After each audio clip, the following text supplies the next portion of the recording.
Yan, so, hello po. So, welcome back ulit dito sa live ko.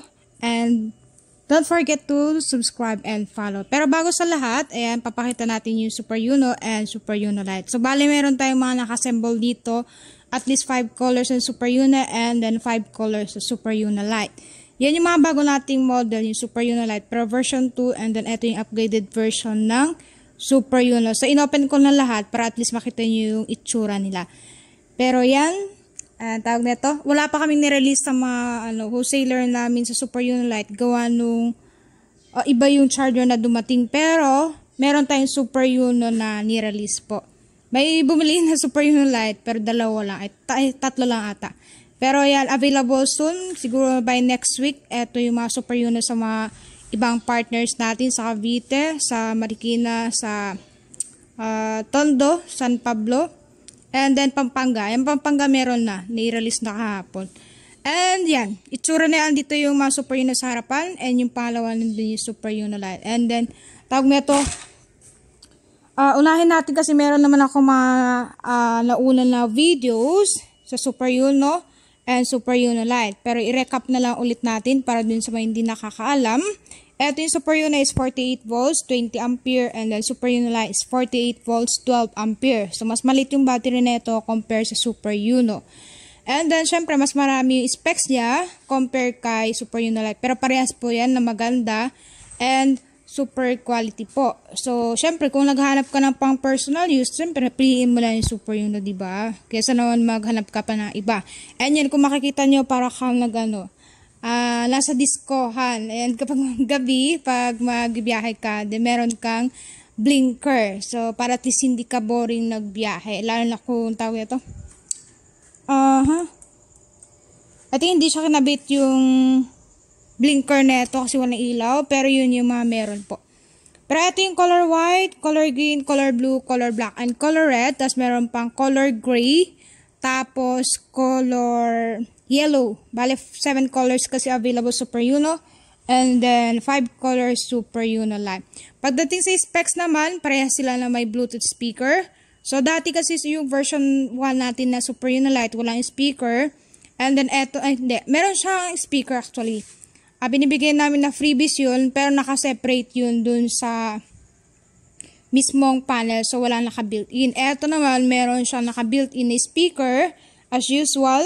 And then, kung dati app yung dina-download natin para makapag-tap dun sa phone, sa e-bike, sa ngayon is through Bluetooth speaker. So, binibigay yung step by step kapag sure buyer na po kayo or bumili na kayo ng e-bike. Hindi kasi yun basta-basta binibigay.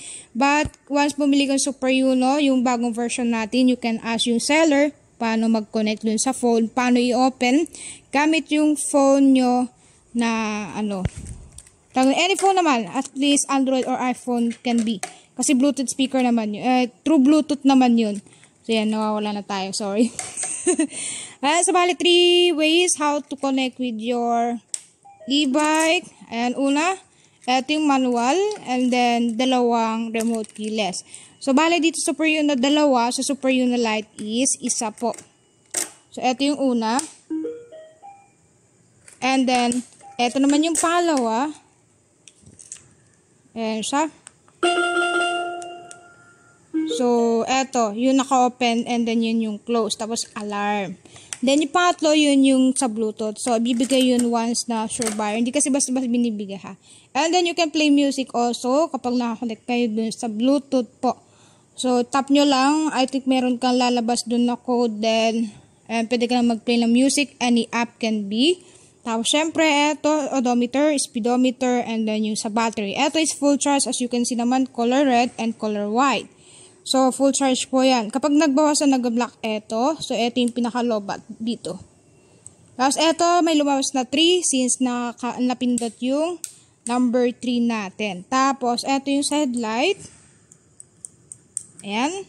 And then, signal light. So, tumutunog yan. And then, may green arrow dito sa taas. Yun siya. Tapos, busina. And then, kagandahan neto, ayan, meron siyang phone holder na ulit. So, binalik natin yung phone holder. And then, yan. Nabubulol na ako. Tapos yan, pwede ka din mag-charge dito in case malobat ka. So, hindi mo na problemahin pa kung malobat ka lang. Kasi nga, pwede ka na mag-charge. Magdala ka lang ng wire na, na patok dun sa cellphone mo. Kasi syempre, meron yung Type-C. And then, tawag nito yung Android.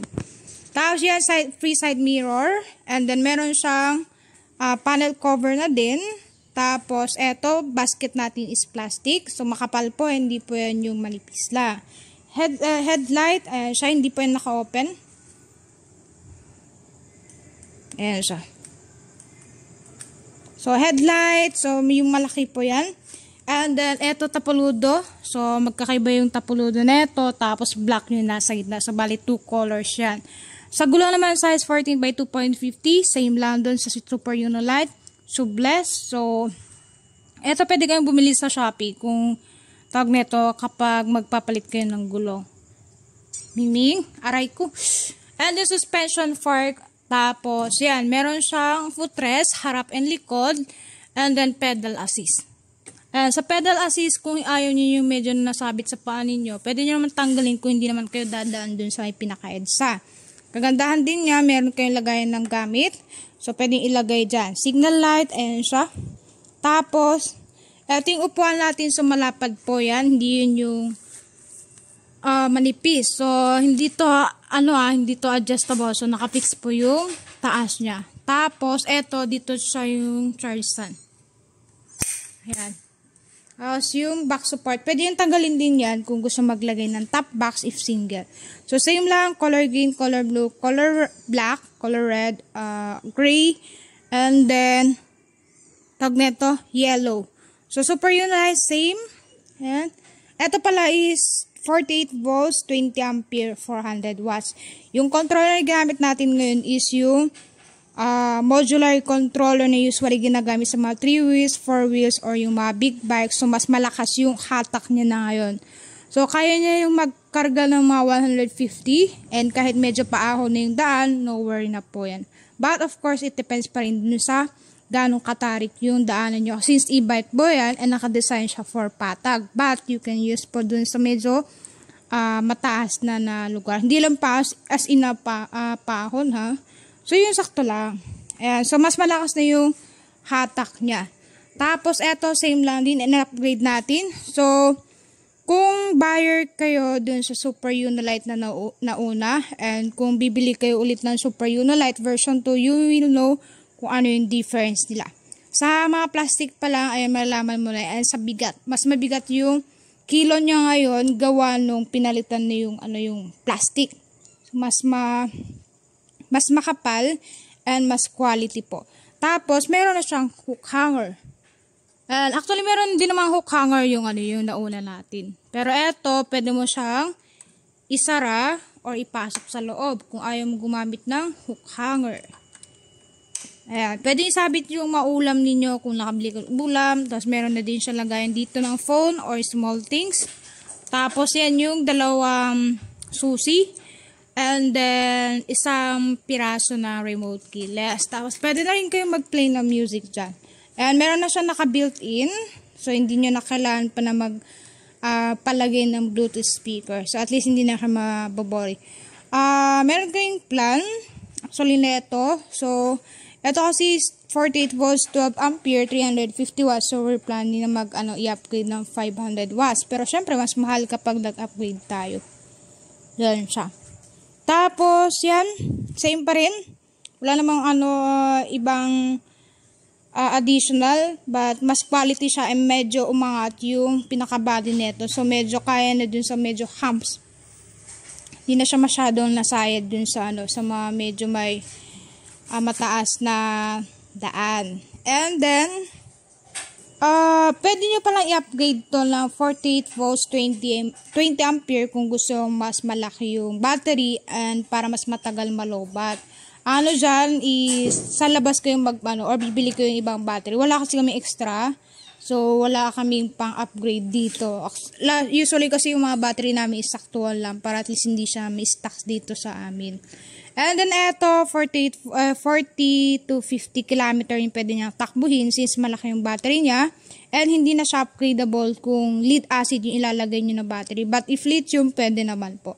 Eto, pwede siya upgrade ng 48 volts, 20 ampere since meron pa siya space dyan. And ang kaya niyang takbuhin in one full charge na 25 to 30 kilometer bago siya malobat. So, yung mga nagtatanong, kakagamit ko lang, ilang oras lang na lobat na. So, syempre, kapag naabot mo yung 20 to 30 kilometer, malobat na talaga kasi nga, yung battery niya ganun. Pero kung magpapalit ka ng mas malaki na battery, syempre, mas matagal siya malobat.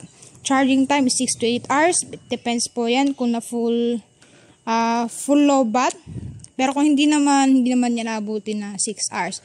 Usually, ang na-spend nyo dyan, kada charge is usually mga 7 pesos kapag ganito yung battery, and dito mga 10 to 12 pesos kasi mas malaki yung battery niya. So hindi naman siya ganoon kamahal, and kung kumpara sa pamasahe ninyo, mas makakatipid po kayo dyan. Yun nga lang, syempre e-bike po yan, pero at least mas convenience pa rin siya compare kung commute. Syempre mag-ingat pa rin tayo, and mas maigi meron kayong license, though hindi naman kailangan ng lisensya neto since below 50 kph siya. But much better mag-apply tayo ng license para at least alam natin yung mga iba't iba road sign. And syempre for safety rin ninyo. Tapos of course magsuot ng helmet. Ayan siya. Sa kilometer na pwede niyang takbuhin, it depends po yan dun sa kilo nung sakay, sa klase ng daan, kung puro paahon or palusong or patag, tapos weather condition kung laging madulas yung daan or tawag nito or sementado, tapos of course yung sa throttle management. Hindi lang kasi basta pihit yan or birit ng birit. So syempre may technique dyan para at least mas malayo yung pwede nyong takbuhin. So kung hindi ka naman masyadong nagmamadali at patag lang naman, gumamit ka na ng 1 para at least hindi masyadong malobat yung kumain ng baterya yung e-bike mo. Tapos, syempre, meron yung tamang pagbitaw at pagpihit. Hindi lang yung basta preno ka ng preno. Syempre, naapekto yan dun sa ng e-bike mo. So, yan, pwede kang mag-upgrade din. Nasa inyo na yan. Pero, kung mag-upgrade ka lang din naman, then, choose other e-bike. Kung hindi naman kaya, then yun lang. And then, yun yung charger niya. Charger kasi na ito is inaantay pa natin kasi nga, nagkamali yung binigay na charger. Though parehas lang naman. Yun nga lang kasi yung socket neto is parehas babae. At babae lalaki para pumasok. Yun nga, parehas babae to. So yung mga nabenta ko nakaraan, ginawan lang siya ng paraan kasi meron nahihalo na charger. So eto kasi kulang, kaya yan. Pero siguro by next week, available na ulit yung mga super Unolight sa mga partner natin. Kung medyo malayo yung lugar ninyo, so pwede kayong bumili. But the price is 13,500.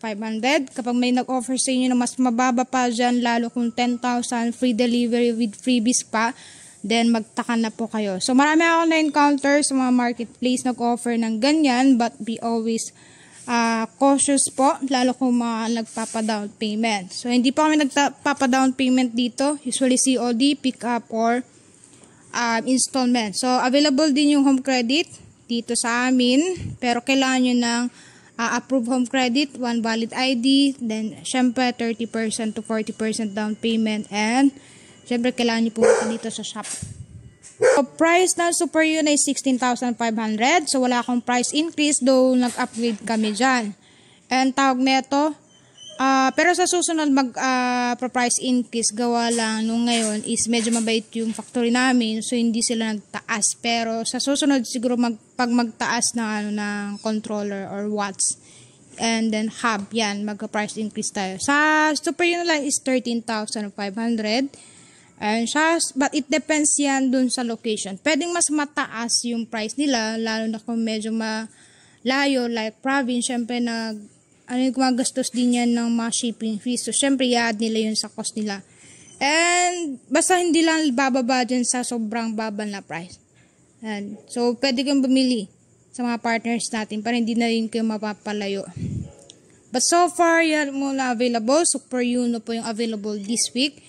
So, pwedeng mamili color white, green, blue, black, red, gray, tsaka color yellow. So, thank you and God bless. Don't forget to like and subscribe para at least ma-update kayo kapag may mga new model tayo dito. So, dalawa lang yung own brand pala namin yung pinopromote ko lagi dito. Kaya wala kayong makita ibang brand. And then, yan. Ride safe po palagi. And thank you. Bye-bye po. Ride safe.